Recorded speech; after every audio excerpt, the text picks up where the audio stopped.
예, 앞서 말씀드린 대로 신율의 뉴스 정면 승부 1부와 2부에 걸쳐서 주간 정치 매치 여러분들께 보내드릴 텐데요. 자, 오늘도 스튜디오에 대한민국 정말 최고의 정치 분석가 두 분 모셨습니다. 한 분씩 소개해드리겠습니다. 유승찬 정치 컨설턴트 나와 계십니다. 안녕하세요. 예, 그리고 시대정신연구소의 엄경영 소장님이십니다. 안녕하세요. 네, 안녕하세요. 야, 근데 아니 내가 진짜 내가 오늘 사실 어제 저녁에 어떤 기자님이 저한테 뭘 보내줬어요. 보니까 뭐 윤어게인 신당 메시나 이게 무슨 찌라식 모양이다 이렇게 생각하고 그냥 이 PD 우리 박재 PD한테 토크백으로 뭐 이런 얘기가 있는데 그리고 우리 딱 웃어 넘겼어요. 근데 진짜예요. 그때 내가 번개같이 드는 생각. 그때 우리가 이거를 할 때 두 분 모시고 이 코너를 진행할 때 그때 YTN에서 뭐가 나왔냐면 윤석열 대통령이 관저에서 나와가지고 새로운 시장 목요했을 때 두 분한테 딱 물어봤을 때 두 분 모두 합창으로 이 신당 만드는 거 아닙니까? 새로운 길이라고 새로운 길인가 뭐 하여간. 이야, 정말 그래서 제가 이 두 분이 무슨 그분이 오셨나 뭐 별 생각을 다 했어요. 명실상부한 이 정말 대한민국 최고의 정치 분석가다. 아니 그게 딱 듣자마자 어떻게 그 얘기가 나오지? 와, 정말 대단하세요. 근데 그 만들 거라고 보세요, 언젠가는? 뭐 그런 시도들은 늘 있는데 그게 이제 이렇게 판을 흔들 만큼 규모 있게 만들어지긴 좀 쉽지 않을 것 같고요. 지금도 이제 왔다 갔다 하고 있잖아요. 지금 뭐 카톡방에 기자들을 다 강제로 했다가 막 항의하니까 다시 어떻게 내 번호 알고서 이거 했느냐. 그래서 폭파하고 다시 이제 오픈 채팅방으로 다시 이제 바꿨는데 그러다가 기자회견도 한다고 했다가 취소하고 뭐 이런 여러 가지 우여곡절이 있잖아요. 그러니까 이게 윤 전 대통령 뜻이 반영된 거냐 아니냐 뭐 이런 논란까지 다 있고 여러 가지가 있는데 옛날에 박근혜 전 대통령 탄핵 때도 비슷한 움직임들이 좀 있었고 그때가 뭐냐면 새누리당이 자유한국당으로 바뀌고 그 새누리당 당명을 가지고 친박들이 모여서 정당을 만든 적이 있죠. 네네. 그런 적이 있고 그래서 그게 이제 아주 이번 대선의 뭐 주요 변수, 주요한 역할을 할 정도로 규모 있게 이 신당이 추진되긴 쉽지 않을 거다 저는 이렇게 봅니다. 네, 소장님. 네, 뭐 저도 이제 그 새로운 길이라고 윤 대통령이 관저 나오면서 메시지 냈을 때 이 길이라는 것은 정치권에서는 정당을 의미하는 거 아니냐. 저는 이제 그렇게 생각을 했었는데요. 윤 대통령은 아마도 이번 탄핵 사태를 거치면서 이게 정말 본인이 이렇게 그러니까 실질적인 대표로 이렇게 있는 그런 당을 고민했던 것 같아요. 그래서 이게 뭐 탄핵 이후 파면 이후에도 국민의힘하고 이제 함께 갈 수 있겠다 이렇게 생각을 했었던 것 같은데요. 이게 국민의힘 문제는 이제 조기 대선 국면으로 접어들고 있는 거잖아요. 그래서 윤 대통령과의 관계, 거리 뭐 이런 것들이 이제 핵심 쟁점으로 떠오르고 있는데 일부는 이제 좀 거리를 두려고 하는 움직임이 있기 때문에 윤 대통령 측에서 조금 이게 속이 상한 게 아닌가. 그래서 저는 국민의힘에 던지는 일종의 경고성 메시지다 그렇게 보고 있고요. 그리고 실제로 정당을 창당할지 안 할지는 이번 대선 끝나고 그때 상황에 따라서 할 수도 있고 안 할 수도 있고 그럴 것 같습니다. 어쨌든 대선 이제 46일 남았어요. 46일 남았는데 여기에서 뭐 한덕수 대통령 권한대행 나온다는 얘기도 안 했는데 단일화를 얘기를 해요. 이것도 참 특이해요. 아니 나온 다음에 단일화를 얘기라든지 말든지 해야지 이게 이 논리적인 건데 야 정말 이것도 특이한데 자 여기서 매치 들어가 보겠습니다. 자 한덕수 단일화론 현실화될 가능성이 있다 없다. 와 오늘은 효과음이 나왔어요. 이야 처음부터. 와 이게 아주 경사스러운 일이에요. 효과음을 저희도 들을 수 있게 해주면 안 될까요? 안 들리시는 거야? 저만 들리는구나. 그렇구나. 그런 거 좋은 거 독점하시니까. 그러니까 저희가 섭섭하죠. 그렇군요. 저는 현실화될 가능성이 별로 없다고 봅니다. 현실화될 가능성 없다. 왜냐하면 여러 가지 이제 복잡한데, 그러니까 지금은 사실 국민의힘 후보들로는 이재명 대표를 이기기가 어렵다 이런 이제 판단 때문에 외부에서 또 사람을 찾고 있는 거잖아요. 네. 국민의힘 입장에서는. 그래서 이제 한덕수 대행 얘기가 이제 계속 나오고 있는데 이게 실제로 뭐 여론에도 좀 보수층을 중심으로 반응이 좀 있어요. 근데 제가 볼 때 그 반응이 만족스럽진 않아요. 그러니까 이번 주 이제 갤럽 조사에서도 한 자릿수에 머물렀잖아요. 물론 이제 올라온 것 자체는 의미가 있겠지만 이게 뭔가를 짤 정도로 세게 올라오진 않고 있다는 점이 하나 있고 그리고 뭐 갤럽 얘기 하시겠지만 아니 제가 이거 먼저 하라는 얘기야. 먼저 말씀드리고 이거 하라는 얘기 하세요. 예, 한덕수 대행 지지율이 올라가니까 예. 김문수 그 전 장관 지지율이 떨어져요. 이게 두 분의 지지층이 겹친다는 얘기잖아요. 예. 근데 단일화라는 거는 그러니까 첫 번째 단일화라는 거는 지지층이 달라야 예. 상승 효과가 발생하잖아요. 단일화에서 전략적 단일화라고 우리가 얘기할 때 우리 그 대통령 선거 역사에서 2번 단일화를 통해서 이 승리한 경우가 있잖아요. 김대중, 김종필 단일화. 그 다음에 노무현, 정몽주 단일화. 물론 막판에 깨지긴 했지만 어쨌든 단일화 그렇죠. 한 거라고 예. 봐야 되는 게 원래 이제 승리를 위한 단일화가 전략적 단일화라고 보는데 이게 딜레마인 거예요. 국민의 입장에서는. 그러니까 한덕수 후보가 뜨면 김문수 후보가 내려왔는데 그렇기 때문에 한덕수 후보가 뜨면 국민의힘 경선에서 김문수 후보가 될 가능성이 적어져요. 근데 제가 볼 때 지금 상황에서는 그래서 홍준표 전 시장이 치고 올라가고 있거든요. 지금 예, 국민의힘 맞아요. 안에서. 예. 근데 저는 홍준표 전 시장은 단일화를 할 것 같지는 않아요. 네, 단일화할 그렇죠. 것 같지는 그분 않고. 성격상 그래서 저는 여러 가지 시나리오를 볼 때 현실적으로 단일화 가능성이 크지 않다. 뭐 이렇게 봅니다. 지금 이 단일화. 근데 보니까 엄 소장님은 그냥 커피를 무슨 대박으로 잡수시네. 이 커피 이름이 100억 커피인데요. 이 100억 커피를 자꾸 마시면 혹시 PPL 하시네. 100억을 벌게 되지 않을까 그런 기대를 갖고 지금 마시고 있습니다. 예, 근데 어떻게 가능성이 있다고 보세요? 네, 저는 한덕수 대행의 단일화론이 가능성이 충분하다 이렇게 보고 있는데요. 왜냐하면 사실 단일화를 하려면 출마를 해야 되는 거잖아요. 예. 그래서 출마 가능성이 저는 상당히 크다 이렇게 봅니다. 그러니까 다음 달 4일까지 그만두면 사퇴하면 출마할 수 있습니다. 그럼요. 네, 30일 전이니까. 그래서 제가 그렇게 보는 이유 중에 뭐냐면 오늘 한국갤럽에서 홍준표 전 대구시장하고 함께 7% 지지율이 나왔어요. 근데 이제 한국갤럽에서 7%는 상당히 높은 겁니다. 왜냐하면 주관식으로 물어보기 때문에. 자유응답. 네, 자유응답. 그래서 이게 이제 보기를 예로 들면 추가로 상승하는 가능성도 있고 그리고 이제 다음 주나 다다음 주 정도 되면 더 나올 수도 있습니다. 그래서 시너지 문제 말씀하셨는데요. 사실 이번 제 대선 국면 지금 46일 남았는데 윤석열, 이재명 동시 청산론도 있습니다. 사실 물론 이제 이재명 전 대표 입장에서는 상당히 이제 억울할 수도 있는 건데요. 어쨌든 지금까지 대한민국 정치 구도가 그렇게 짜여 있었으니까 그래서 이 두 사람을 청산하려면 기존 정치인이 아니어야 된다. 그러니까 국민의힘에서 지금 얘기되는 주요 정치인들 말고 완전히 새로운 사람이어야 되는데요. 한덕수 이 대행은 사실 새로운 사람이죠. 그리고 사실 대한민국에서요. 이게 대선 때마다 등장하는 게 일종의 메시아론 같은 게 있습니다. 먹고 사는 게 너무 힘드니까 국민들은 메시아가 와서 우리 삶을 구원해 줬으면 좋겠다 이런 심리가 있거든요. 그런 면에서 한덕수 대행에 충분히 저는 가능성이 있다 보고 이제 물론 좀 최근 여론 흐름은 중도층에서 좀 좋지 않습니다. 방금 유승찬 대표께서 말씀하신 대로 좋지 않은 부분이 있는데요. 그게 이번 주에 이제 헌법재판소가 재판관 2명 임명권에 대해서 제동을 걸었고 민주당이 지속적으로 내란 정권의 2인자라고 정치 공세를 취하고 있는데요. 한덕수 대행은 사실 내란하고 아무런 관계가 없습니다. 그냥 국무회의에 뭣도 모르고 끌려갔다가 이게 이제 계엄 사태를 목격을 했는데 그게 공수처랑 검찰 수사 결과에서도 드러났죠.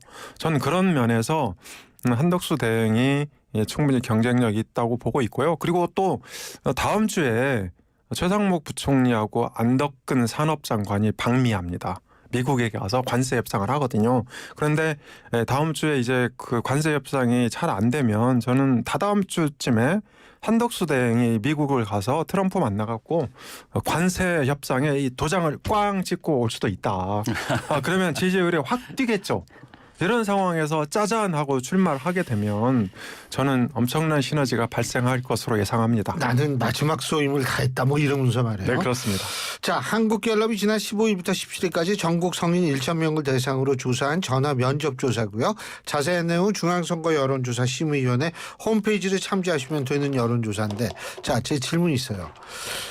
유승찬 대표님이 뭐라고 말씀하셨냐면 DJ 피연합, 노무현, 정몽준 두 분의 단일화 이거 말씀하셨죠. 자, DJ 피연합은 뭐냐면 DJ라는 어떤 상대적 진보성이 강한 정치인과 JP라는 보수성을 가진 정치인의 단일화예요. 그렇죠. 정몽준 노무현 정몽준 단일화도 노무현이라는 진보 진영의 정치인과 재벌가의 아들인 정몽준 후보와의 단일화예요. 이러니까 이게 의외성이 있는 거예요. 그렇죠. 그죠? 두 번째 뭐냐면 의외성이라면 이게 극적인 모멘텀 충격이 좀 있어야 되는데 나오기도 전부터 단일화 얘기하고 말이에요. 예? 뭐 캠프 가서 나는 단일화를 위해서 여기 들어왔다고 얘기를 하고 이러면은 충격도 없고 그리고 가뜩이나 색깔이 비슷한 두 사람이 단일화 한다는 건데 이게 왜 단일화를 하는지 궁금해하시는 분들이 많아요. 어떻게 보세요? 그러니까 지금은 이제 뭐라도 해봐야 된다는 절박감 뭐 이런 거 아닐까 싶어요. 그러니까 이게 사실 한덕수 대행이 그 뜨면서 원래 국민의힘 경선이 굉장히 흥행 카드잖아요. 예. 뭐 굉장히 치열하고 8명, 그렇죠. 8명이 나와서 근데 김 다 빠졌잖아요. 네, 지금도 리그도 막 A조, B조 네. 나눠가지고 하고 막 이러는 이제 그래서 저는 참 이번에 보면서 그런 걸 느꼈어요. 그러니까 국민의힘이 계속 탄핵을 반대했었잖아요. 야, 근데 경선 준비는 잘 돼 있더라고요. 그냥 착착착착 진행이 돼 있고 그래서 이 탄핵을 반대하면서도 뭔가 내부에서 준비는 하고 있었구나 이런 걸 좀 느꼈는데 어쨌든 이제 그런 거 그러니까 아까 말씀하셨지만 단일화라는 것은 전략적 단일화라는 거는 지지층의 단일화지 무슨 인물 간의 무슨 이런 게 아니잖아요. 그러니까 지지층을 서로 끌고 와서 지지층을 확장할 수 있을 때 그게 이제 우리가 단일화라고 하는 건데 그냥 같은 지지층을 놓고서 단일화한다는 거는 저는 크게 그 시너지가 없는 데다가 이게 국민의 입장에서도 굉장히 곤혹스러운 상황이 벌어져요. 그러니까 왜냐하면 어쨌든 얼마 전까지 여당이었고 여당에서 대선 후보를 냈는데 무소속으로 누가 나와서 거기서 단일화를 한다? 와, 이거는 명분을 찾기도 굉장히 쉽지 않다 이렇게 봅니다 저는. 근데 명분은 분명히 있죠. 왜냐하면 이재명 전 대표가 너무 강력한 정치인이기 때문에 그리고 이재명 공포감, 이를테면 이재명 포비아 이런 것들이 이제 널리 퍼져 있기 때문에 저는 그것이 충분히 단일화 명분이 될 수 있다고 생각을 하는데요. 그리고 두 분이 국민의힘 이 경선 준비가 잘 돼 있다고 하면서 약간 비웃는 투로 말씀하셨는데 저는 전혀 순발력이 되게 있구나. 그건 굉장히 좋은 겁니다. 그러니까 이 세상이 무너져도 사과나무를 심으라고 그랬는데 저는 항상 그 준비가 잘 돼 있는 그런 정당이 얼마나 좋은 겁니까. 그래서 긍정적으로 생각하셨으면 좋겠고요. 본인이 비웃는 것 같은데 제가 볼 때. 그런데 저는 시너지가 있다고 봅니다. 그러니까 한덕수 대행의 고향이 군산이지 않습니까? 예. 전북. 이제 전북은 또 사실 이제 그 비이재명 정서가 상당히 큰 지역 중에 하나입니다. 그리고 한덕수 대행이 이제 그 범진보 정권에서 일을 쭉 해왔단 말이죠. 수십 년 동안. 그리고 이제 중도에서 또 상당한 지지를 얻고 있어서 지금 이제 너무 민주당의 정치 공세가 먹히면서 마치 내란 정권의 2인자처럼 돼 있는데요. 전혀 그렇지 않단 말이죠. 전 그런 면에서 충분히 이 시너지가 날 수 있다고 보고 있고요. 그리고 지금 국민의힘 경선에서 김문수 전 장관이 된다는 보장이 없지 않습니까? 이를테면 이제 홍준표 전 시장이 될 수도 있고 한동훈 전 대표가 될 수도 있고 셋 중에 하나가 되긴 하겠지만 저는 그 한 전 대표나 홍 전 시장이 되게 되면 충분히 한덕수 대행과 단일화 과정에서 시너지가 발생할 수 있다고 봅니다. 그러니까 이제 그냥 한덕수 대행과의 단일화보다는 이제 이게 지금은 어쨌든 그 이재명 그 뭐라고 불러야 돼? 이제 전 대표라고. 전 대표. 이재명 전 대표가 예. 정말 슈퍼 울트라잖아요. 지금 예. 이 대선 국면에서 보면. 그래서 이제 이 이재명 대표 대항하려면 이제 우주의 기운까지 끌어모아야 되는 상황이잖아요. 그래서 이제 아무튼 뭔가 변화를 만든다. 그러니까 그냥 국민의힘 뽑고 민주당 후보 뽑아가지고 붙으면 질게 너무 그러니까 거의 지금 상황이 그러니까 뭔가 계속 변수를 만든다는 측면에서 저는 단일화를 추진할 가능성이 있다 하는 점 하나 있고 그다음에 이것이 연쇄적으로 일어난다. 가령 뭐 한덕수 그다음에 이낙연도 뭔가 그런 의사 그게 이른바 빅텐트죠. 그러니까 강명 그리고 뭐 이제 이준석 결정적이죠. 이준석은 뭐 이번 대선에서 저는 유일한 변수라고 봅니다. 저는 한덕수 대행은 변수가 아니라고 보고요. 이준석 그 개혁신당 후보죠. 지금 거기는 후보가 됐죠. 개혁신당의 후보가 됐죠. 여기는 어쨌든 독자적인 정치적 그 세력을 확보하고 있고 아직은 작지만 공간이 크기 때문에 그러니까 지금 중간에 있는 공간이 크기 때문에 저는 상당한 그 의미 있는 지지율을 확보할 거라고 예상하고 있고요. 그런 측면에서 이준석 그 후보 같은 경우는 단일화의 의미를 갖는 그러니까 서로 다른 지지층을 결집시킬 수 있는 하나의 그 변수가 될 수 있다 이렇게 봅니다. 근데 그 빅텐트 그 보니까 오늘 이낙연 전 총리께서도 뭐 빅텐트 뭐 그런 저걸 한 것 같더라고요. 근데 그게 근데 제가 왜 이게 어느 정도 효과가 있을지 제가 좀 궁금한 게 그러니까 2017년 대선 당시 박근혜 전 대통령 탄핵 직후에서도 반문 빅텐트 얘기가 나왔었는데 이게 이렇게 빅텐트라는 게 글쎄 너무 커가지고 폴대 세우기가 힘들어서 그런지 모르지만 이게 잘 된 적이 없어요. 어떻게 보십니까? 네, 지금까지 빅텐트가 잘 된 적이 없는데요. 저는 일단 지금 이재명 전 대표의 지지율이 그렇게 강력하지 않다고 봅니다. 예. 왜 다 이재명 전 대표가 대통령 된 것처럼 뭐 기정사실하고 있는 분들이 되게 많고 또 여기 유승찬 대표나 신 교수님조차도 상당히 신 교수님 이제 의기소침. 저는 의기소침이 아니라 이거 좋죠. 저는 방송에서 그 대통령이 될 가능성을 80%라고 보고 있습니다. 네, 그래서 저는 이제 그게 왜 이재명 전 대표가 대통령 된 것이 기정사실이 아니다 이렇게 주장을 하냐면요. 방금 교수님께서 얘기하신 한국갤럽의 이재명 전 대표 지지율이 38%입니다. 예. 38%인데요. 그 지지율 구체적인 그 세부 사항을 뜯어보면 이렇습니다. 민주당 지지층에서는 82%의 지지를 보내고 있어요. 그리고 중도층에서 40%. 그런데 여기서 눈여겨봐야 될 대목이 무당층에서 지지율이 8%밖에 안 나옵니다. 그러니까 이게 왜 중요하냐면요. 지금까지 이 무당층에서 나온 지지율이 7%, 8%를 넘어선 적이 없어요. 이재명 대표가. 제가 그거 갖고 이번 달 이제 그 교수님도 쓰셨던데 신동아에 글을 썼는데요. 근데 이게 왜 중요하냐면 지난번 대선 때는 이재명 전 대표 무당층 지지율이 그 대선 직전에 27%까지 나왔어요. 문재인 지난번 대선 때. 네, 지난번 대선 때. 네, 이재명 전 대표 떨어질 때. 근데 지금 8%밖에 안 나온단 말이에요. 그래서 이게 37%, 8% 벽을 못 깨고 있거든요. 그런데 무당층을 가만히 들여다보면 무당층이 제일 많은 데가 20대, 30대입니다. 그다음 많은 데가 어딘 줄 아세요? 70대입니다. 70대 무당층이 무려 20%나 돼요. 그렇게 많아요. 그리고 60대가 17%입니다. 이게 뭘 의미하는 거냐면 국민의힘 지지율 일부가 지금 무당층에 가 있는 거예요. 우리가 이제 제가 예로 들 때 이런 설명을 드리는데 우리가 남친 여친 만나다 갑자기 헤어져요. 그러다가 새로운 남친 여친을 바로 만날 수가 없습니다. 왜냐하면 이게 술도 좀 먹고 눈물도 흘리고 실연의 시간을 보내야 되거든요. 마음이 진정이 돼야 새로운 남친 여친을 만나거나 아니면 기존에 헤어진 남친 여친한테 가거나 그런 겁니다. 그래서 이 국민의힘 지지율이 빠져서 지금 무당층에 가 있고 이것이 이제 70대 60대 이상의 상대적으로 높은 무당층 비율이 있단 말이에요. 그래서 국민의힘이 다시 잘하면 국민의힘으로 돌아와서 재결합합니다. 진짜 국민의힘이 진짜 못됐다. 그러면 이제 민주당으로 가거나 뭐 개혁신당이나 혁신당으로 갈 수도 있죠. 그런 면에서 이재명 전 대표의 지지율이 지금 거의 대통령 당선이나 마찬가지다. 저는 그렇지 않다고 생각을 해요. 그래서 저는 이게 한 2주 정도 지나면 뭐 국민의힘 후보가 정해지면 저는 그 이재명 전 대표하고 국민의힘 대선 후보하고 지지율이 오차 범위 이내로 좁혀진다고 생각을 해요. 두 분이 진짜 못 믿겠다면 내기합시다. 지난번에 우리 내기 불발 아니, 뭐 근데 뭐 대상이에요. 맨날 얘기하자고 그러고 뭐 구체적인 둘은 손에 잡히는 게 없어요. 그때 이제 불발 맨날 돼서 그런 얘기만 거죠. 해요. 저는 뭐 엄 소장님의 저런 이제 뭐 일종의 시나리오가 실현돼서 한국 정치가 좀 긴장감 있게 갔으면 좋겠다는 바람을 갖고 있어요. 근데 이제 사실 저렇게 그러니까 가령 이제 전제가 있는 거잖아요. 국민의힘이 정말 잘한다면.